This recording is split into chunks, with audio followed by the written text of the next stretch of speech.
Arba, teman perjalananmu menuju hidup bermakna. Ya, bukan tanah kosong, sudah dengan benihnya. Nah, gitu. Jadi memahami tahap perkembangan yang pertama adalah pertama pengembangan juga penghayatan akan setiap anak sudah lahir dengan potensinya.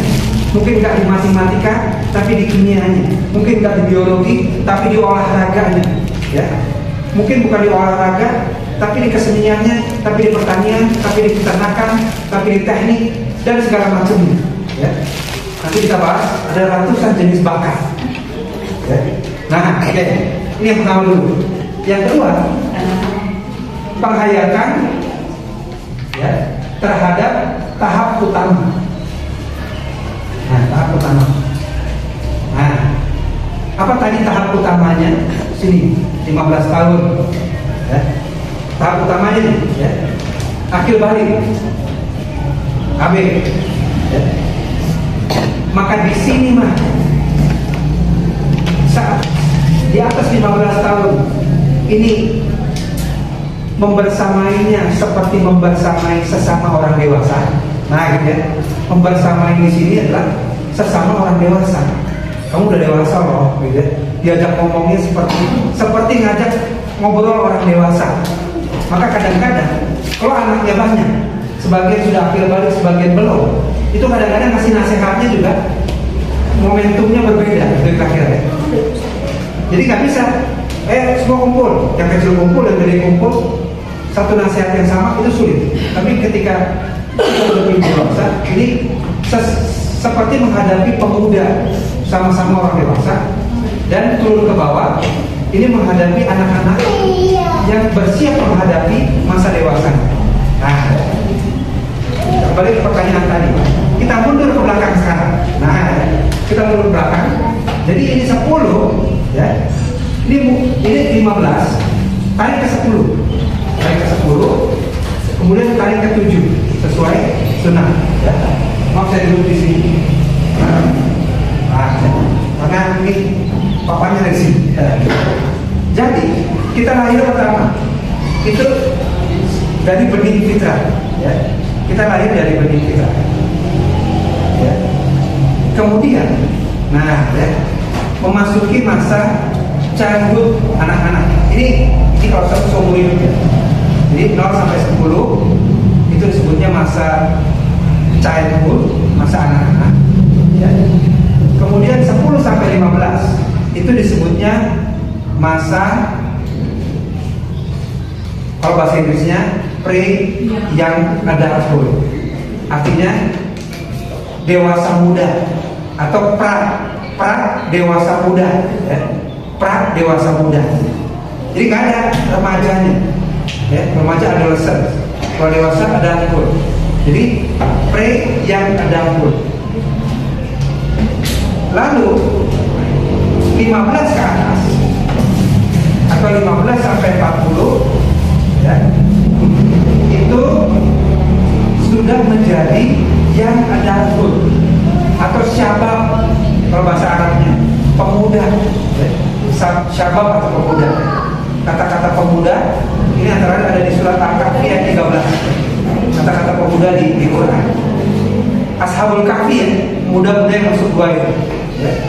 Lalu ke atasnya lagi 40 sampai 50 ini middle sense, 50 sampai 60 yang older adulthood, lalu di atas 60 elderhood atau suyuh. Nah, mungkin kebanyakan kita di sini masih, kita yang di kelas ini ada di mana? Nah, ya, ada yang 40 ke 50, ya, 50 ke 60, ya. Nah, ya. Jadi 40 ke atas, kalau di kenabian itu Rasul, kita sudah siap untuk hadir di masyarakat. Kita hidup sudah bukan untuk diri kita sendiri, ya, tapi untuk keluarga dan untuk masyarakat. Ya. Ini kesini, ya, ini. Jadi ini yang suyuk, ini puhul, ya. Nanti bisa difotoin ya, lebih jelas. Baik. Nah sekarang kita ke masa anak-anak. Nah ini tadi ya. Ini turun ke bawah, ya. Saya ke bawah ininya yang anak-anak. Ini 10. Ini turun ke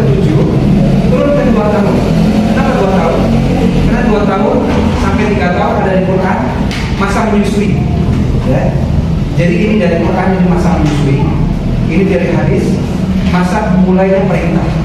Nah, ya. Perintahkanlah anakmu untuk sholat pada usia 7 tahun dan pukullah dia kalau nggak mau sholat setelah umur 10 tahun. Artinya nggak langsung dipukul dari umur 7. Anak juga butuh persiapan. Butuh persiapan 3 tahun, ya. Dan butuh persiapan 5 tahun lagi untuk tidak meninggalkannya selamanya. Nah, untuk tidak meninggalkannya sampai masa suyuh. Kan begitu ya? Kalau ini aulad, ya. Apa tuh kalau TK disebut? Ya. Nah ini ya, jadi pembagiannya 2 sampai 3 tahun, 0 sampai 23 tahun. Kemudian ini ke 7 tahun. Lalu 7 sampai 10, ya. Lalu di sini mulai perintah. Ya. Jadi 7 tahun ini mulai perintah sudah boleh, tapi belum terlalu tegas. 10 tahun sudah boleh lebih tegas. Ingat, ada struktur tadi, ya. Ada kedisiplinan. Ya. Ini mulai boleh lebih tegas. Ya. Nah, di bawah 7 tahun ini dibersamai. Beresin tempat tidur. Ayo bareng yuk beresin tempat tidur. Yuk bareng yuk masak. Yuk bareng yuk nyapu-nyapu. Yuk bareng yuk beresin teras ini loh, udah kotor nih. Jadi ini dibersamai, gitu ya. Membangun kelekatan emosional. Nah, kira-kira. Nah, mulai 7, mulai bisa diperintah. Otaknya sudah mulai berkembang, ya. Cara berpikirnya sudah mulai berubah, mulai berkembang. Nah, 10 tahun perintahnya sudah semakin tegas. Kenapa? Karena di masa penting menyiapkan dia akhir baliknya. Nah, memasuki akhir balik, ya. Yang paling berbahaya sudah terlalu tegas sebelum 7 tahun. Itu dulu yang pertama, ya. Ini yang sangat berbahaya.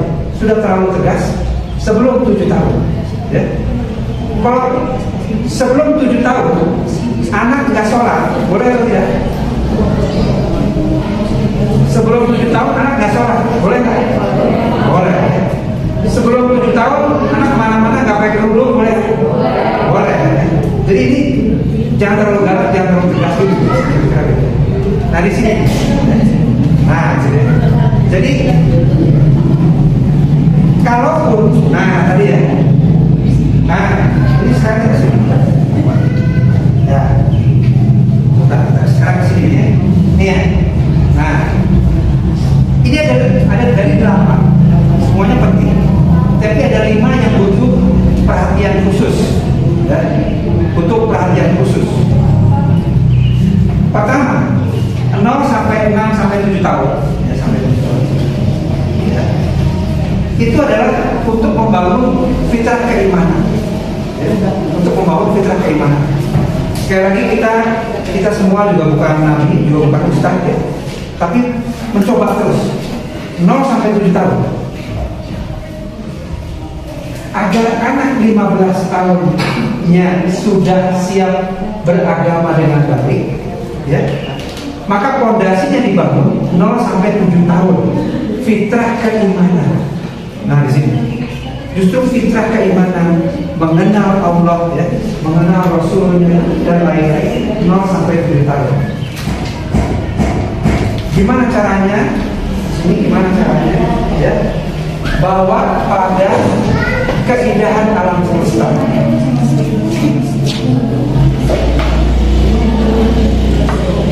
Jadi kita banyak memuji Allah Subhanahu wa taala terhadap keindahan alam. Nah, terhadap keindahan alam. Dari sini 0 sampai 7 tahun, ya. Jadi lihat bulannya begitu biasa, begitu indah, ya. Kira-kira siapa yang menciptakan bulan? Siapa yang menciptakan keindahan ini? Siapa yang bikin ayam berkokok pagi-pagi sehingga kita semua bangun?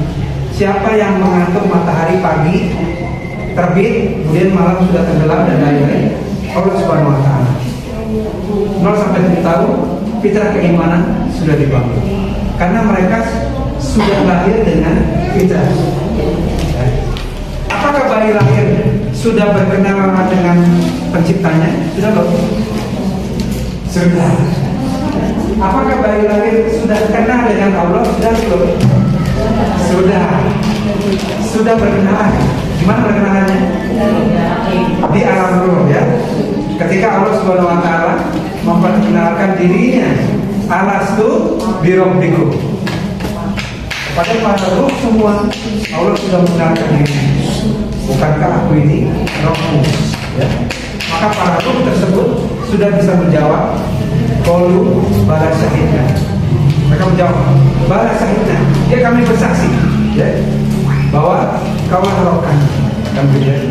Jadi para ruh ini sudah bertuhan, ya. Dan 0 sampai 7 tahun itu masih dekat dengan alam rahim, dengan alam ruh. Maka ini disebut ya. Kehangatan di sini, ya.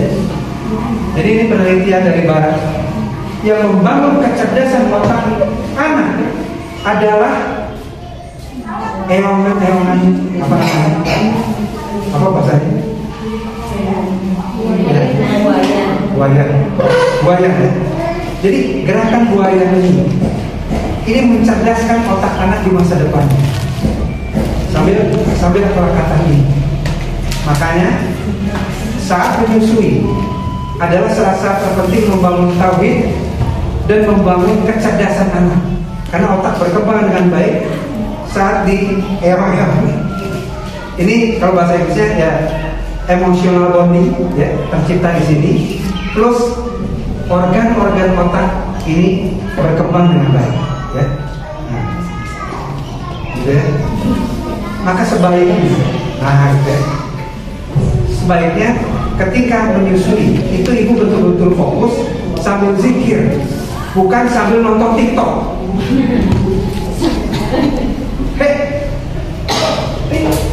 Nyusui TikTok jalan. Nah, jadi di sini ya, membangun fitrah keimanan. Nah, tadi pertanyaannya adalah banyak orang tua ya di usia-usia kecil ini terlalu banyak kasih les dan segala macam dan lain-lain. Kalau tujuannya, nah perhatikan, kalau tujuannya untuk mengidentifikasi bakat itu boleh.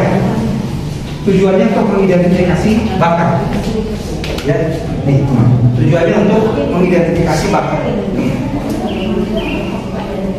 ya, karena di sini bakat nih, fitrah bakat dan kepemimpinan, golden age, ya, golden age-nya.